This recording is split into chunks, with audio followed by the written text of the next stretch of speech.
Pourquoi les jeux AAA sont au bord de la faillite? Jamais les jeux n'ont été aussi beaux, jamais les studios n'ont eu autant de moyens, autant de talents, autant de technologie. Et pourtant, jamais l'industrie du AAA n'a été aussi proche de l'effondrement. Entre 2023 et 2025, le jeu vidéo a connu sa plus grande vague de licenciements de l'histoire. Un peu plus d'une dizaine de milliers d'emplois supprimés en seulement 2 ans chez les géants comme Ubisoft, Epic Games, Sony, Electronic Arts ou Microsoft. Les plus grandes franchises, celles censées incarner le futur du divertissement interactif, deviennent désormais des bombes financières à retardement. Les chiffres parlent d'eux-mêmes. Un jeu comme Cyberpunk 2077 a coûté plus de 330 millions de dollars, marketing inclus, et GTA 6, selon les estimations de Bloomberg, pourrait dépasser la barre du milliard de dollars de budget de production, un record jamais atteint jusqu'à nos jours. Bon, qu'on se mette très bien d'accord. À un moment donné, ces chiffres, c'est du fake, hein? Rassurez-moi, c'est du blanchiment d'argent. Oui, peut-être. Bref, le moindre échec n'est plus une simple erreur, c'est une catastrophe industrielle. Et malgré des années de travail, certains projets ne survivent pas au lancement. Forspoken, Redfall, Saints Row 2022 ou encore Suicide Squad, Kill the Justice League, tous pensés comme des succès garantis, se sont écrasés à la sortie, emportant parfois leur studio avec. Pendant que les blockbusters s'écroulent, les jeux indépendants et les productions AA comme Baldur's Gate 3 ou Helldivers 2 triomphent avec des budgets 10 fois inférieurs. Ce n'est plus une coïncidence, c'est une crise structurelle. Le modèle du AAA fondé sur la surenchère technologique et le marketing de masse a atteint ses limites. Chaque génération coûte plus cher que la précédente pour un public qui dépense de moins en moins. Et dans la même spirale, même les géants tremblent. Bienvenue sur Key Online, votre chaîne 100% anime, jeux vidéo et divertissement. Aujourd'hui, nous décrypterons le jeu vidéo comme un miroir de son époque, ses réussites, ses excès et ses dérives. Alors, si vous voulez comprendre pourquoi les blockbusters vidéo ludiques risquent de s'effondrer sous leur propre poids, pensez à liker, à vous abonner et à partager cette vidéo. Parce que dans les prochaines minutes, on va répondre à une question simple mais cruciale. Pourquoi les jeux AAA sont au bord de la faillite?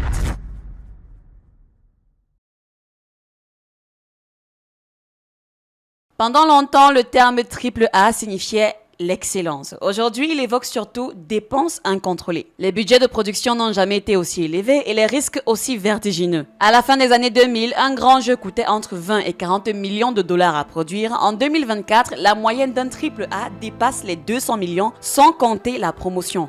Oui, promotion exclue en fait. Cyberpunk 2077 a coûté environ 330 millions de dollars, selon CD Projekt et Bloomberg, un budget supérieur à celui de nombreux films Marvel. Est-ce que vous vous rendez compte? Bref, Horizon Forbidden West a nécessité près de 212 millions, dont environ 110 millions pour la production et le reste pour le marketing. Quant à GTA 6, encore repoussé et désormais attendu maintenant en 2026. Ça fait beaucoup là, non? Bloomberg et Twigtown estiment son coût global entre 1 et 2 milliards de dollars en incluant la technologie et les campagnes de lancement mondial. Waouh, 2 milliards de dollars. Est-ce que GTA 6 a vraiment besoin d'1 milliard en termes de budget comme? Non mais soyons sérieux 2 minutes. Bref, à ce niveau-là, le risque devient existentiel. Un seul échec peut mettre un studio à genoux, voire même l'enterrer 6 pieds sous terre. Forspoken Square Enix 2023 en est l'exemple parfait. Plus de 200 millions de dollars investis, moins d'1 million d'exemplaires vendus sur PC et PS5 et la fermeture de Luminous Production 3 mois après sa sortie. C'est un désastre. Même destin pour Volition, créateur historique de Saints Row, dissous en 2023 après un reboot qui n'a juste jamais amorti ses coûts. Le problème vient d'abord du temps de développement. Un jeu qui prenait 2 ans en demande désormais 5, voire même 10. Bref, chaque retard augmente les salaires, les coûts logiciels et les dépenses marketing pour maintenir la hype. Et plus un projet grossit, plus il devient dépendant d'investisseurs et de campagnes publicitaires massives. Ensuite vient la taille des équipes. Certaines productions dépassent les 800 employés répartis dans plusieurs pays. Chaque texture, chaque animation, chaque environnement réaliste devient en fait une ligne de budget supplémentaire. Résultat, le AAA est devenu un produit à haut risque et à faible rentabilité. Selon Game Data Library et Newzoo, seuls 30% des gros jeux sortis entre 2021 et 2024 ont couvert leurs coûts initiaux. Les autres survivent grâce aux DLC, aux microtransactions ou aux rééditions. C'est une mécanique de casino à l'échelle mondiale. Dans cette course au gigantisme, la technologie est passée du statut d'outil à celui de dette. Et tant que la surenchère visuelle primera sur la rentabilité, les studios resteront prisonniers de leurs propres promesses, livrer le plus beau jeu du monde, quel qu'en soit le prix. Sauf qu'ici, le réalisme n'est plus une ambition, il devient une facture.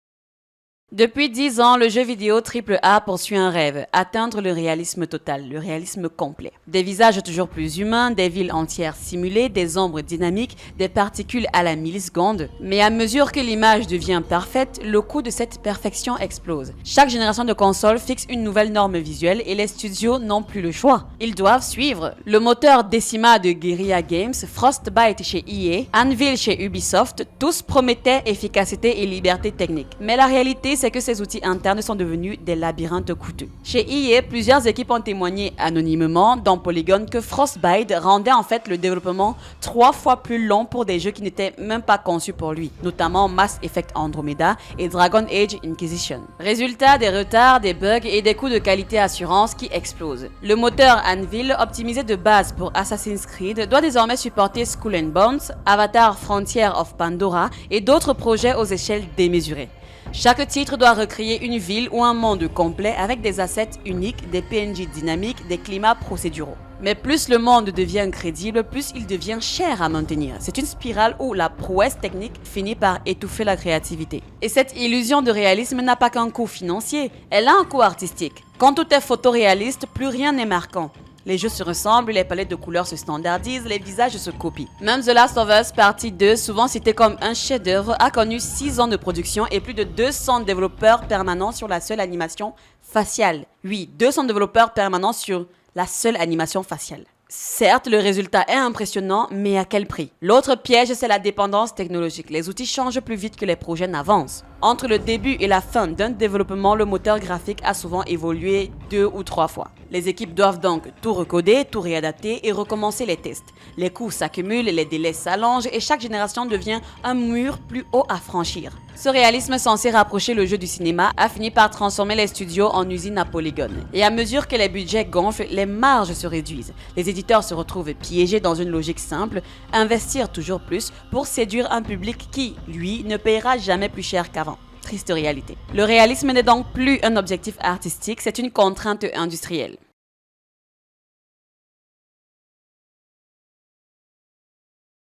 Depuis quelques années, le AAA ne rime plus avec réussite. Les échecs spectaculaires s'enchaînent, révélant un mal plus profond que la simple malchance. Une déconnexion entre ce que les éditeurs pensent que le public veut et ce que le public attend réellement. En 2023, Forspoken devait lancer une nouvelle licence pour Square Enix. Monde ouvert, graphisme next-gen, moteur maison, mais malgré un budget de plus de 200 millions de dollars, le jeu ne trouve pas son public. Critiqué pour son écriture et sa direction artistique, il vend moins d'1 million d'exemplaires en 3 mois. Luminous Production, le studio interne responsable du projet, ferme peu après. Un cas d'école, une prouesse technique incapable de susciter l'émotion ou la curiosité. Quelques mois plus tard, Redfall, développé par Arkane Austin pour Bethesda et Microsoft, répète le même scénario. Présenté comme un shooter coopératif à univers ouvert, il sort dans un état inachevé, IA défaillante, bugs massifs, mécanique creuse. Résultat, une moyenne de 56 sur 100 sur Metacritic, un record de désaveu pour un studio réputé pour son excellence narrative. Les ventes sont faibles, le bouche à oreille catastrophique et Microsoft admet publiquement que c'était un lancement en deçà des attentes. Même Saints Row, pensé comme un reboot moderne d'une licence populaire, se heurte à un rejet quasi immédiat. Entre direction artistique inconsistante et humour jugé forcé, le jeu déçoit les fans historiques et n'attire même pas des nouveaux venus. Les ventes sont insuffisantes, Evolution, un studio fondé il y a 30 ans, oui 30 ans, ferme ses portes à l'été 2023. Enfin, Suicide Squad Kills the Justice League, annoncé comme le grand retour de Rocksteady Studios derrière la trilogie Batman Arkham, cristallise tous les symptômes du mal AAA. 5 ans de développement, reports successifs, modèle économique flou, gameplay de jeux-services mal accueillis. Et le résultat est le même, vente faible, critiques mitigées et images ternies. Ces échecs ne sont pas des accidents, ils traduisent une crise de confiance. Les joueurs ont cessé de croire que la promesse du trailer correspondait à la réalité du jeu. C'est pour ça que je dis aux gars qui attendent avec impatience GTA 6 que vous serez déçus. En fait, préparez-vous déjà à être déçus. C'est pour votre bien mental et émotionnel que je le dis. Vous allez être déçus de GTA 6. Peu importe dans combien de temps ce jeu sortira, peu importe à quel point il travaille dessus, Rockstar va juste décevoir ses fans, mais ils ne le savent pas encore. Les studios donc, prisonniers de leur propre marketing, n'ont plus la marge pour surprendre. Tout doit être grand, visible, rentable, mais à force de viser tout le monde, ils finissent par ne plus toucher personne. C'est ici que le AAA s'essouffle, dans son incapacité à prendre des risques créatifs sans risquer la ruine. Chaque flop coûte des centaines de millions. Chaque report repousse la rentabilité d'1 an. Et pendant ce temps, le public se tourne vers des productions plus humaines, plus audacieuses et moins mensongères, on peut le dire. Il n'y a qu'à voir la vague de jeux asiatiques qui en ce moment font unanimité, ou encore des productions plus audacieuses du côté des AA comme Baldur's Gate, Helldivers 2 ou Palworld, créées avec 10 fois moins de moyens, mais 10 fois plus de personnalité.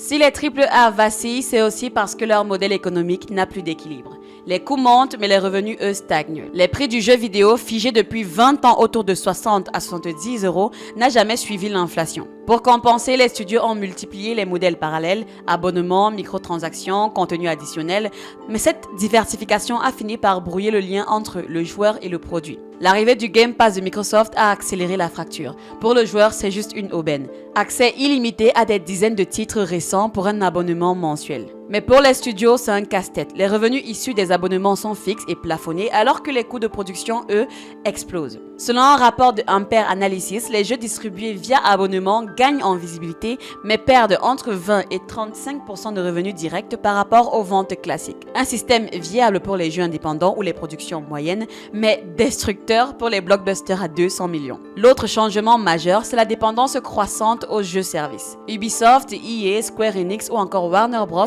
Ont tous tenté de transformer leur licence phare en plateforme continue. Anthem, The Division 2, Marvel's Avengers, Suicide Squad Kills the Justice League, mais ces projets conçus pour durer des années échouent souvent dès la première. Le public, saturé par les modèles Battle Pass et Seasonal Content, finit par en fait décrocher. Et comme je l'ai dit, chaque échec coûte des centaines de millions en maintenance, en serveurs et en communication. Et le marché PC, longtemps refuge des éditeurs, n'offre plus non plus de garantie. Entre les remises permanentes de Steam et d'ailleurs sur Epic Games, les sorties simultanées sur plusieurs plateformes et concurrence du free-to-play, le prix d'entrée du joueur s'est effondré. Selon Newzoo, en 2024, le panier moyen dépensé par joueur PC a chuté de 18% depuis 2020, tandis que le coût de production des AAA a augmenté de 40% sur la même période. Juste pour vous dire à quel point les choses ne vont pas bien. Et au-dessus de tout ça, plane la menace des investisseurs. Les grands éditeurs désormais cotés en bourse doivent promettre une croissance constante à court terme alors que même leur cycle de production s'allonge. Cette contradiction structurelle pousse à la standardisation. Suite, remake, remaster, crossover,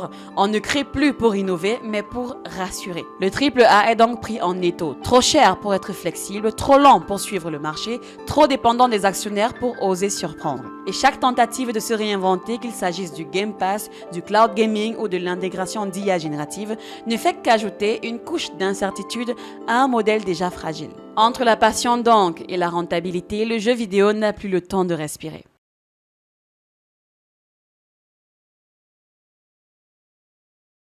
Le AAA n'est pas encore mort, mais il arrive au bout d'un cycle. Un cycle fondé sur la démesure, sur la croyance que plus grand, plus long, plus beau signifie forcément plus rentable. Aujourd'hui, cette équation ne fonctionne plus. Les blockbusters modernes reposent sur des budgets que seule une poignée d'éditeurs peut encore assumer. Chaque sortie est un pari. 3, 5, parfois même 10 ans de développement, des milliers d'employés, des centaines de millions investis pour un public dont la patience et le portefeuille ne sont malheureusement pas infinis. Et quand la hype retombe, la chute est juste brutale. Pourtant, le déclin du AAA ne doit pas être lu comme la fin du jeu ambitieux. Au contraire, il ouvre la voie à une nouvelle ère, celle du mieux plutôt que du plus. Les succès récents de Baldur's Gate, Helldivers ou Palworld le prouvent. Des productions plus modestes, portées par des idées claires et une identité forte, peuvent rivaliser avec des mastodontes. Elles rappellent une vérité simple. Ce n'est pas la taille du budget qui crée la magie, mais la cohérence entre la vision et le joueur. L'industrie se trouve aujourd'hui à un carrefour. Soit elle continue à courir après l'impossible réalisme et l'hyper-rentabilité,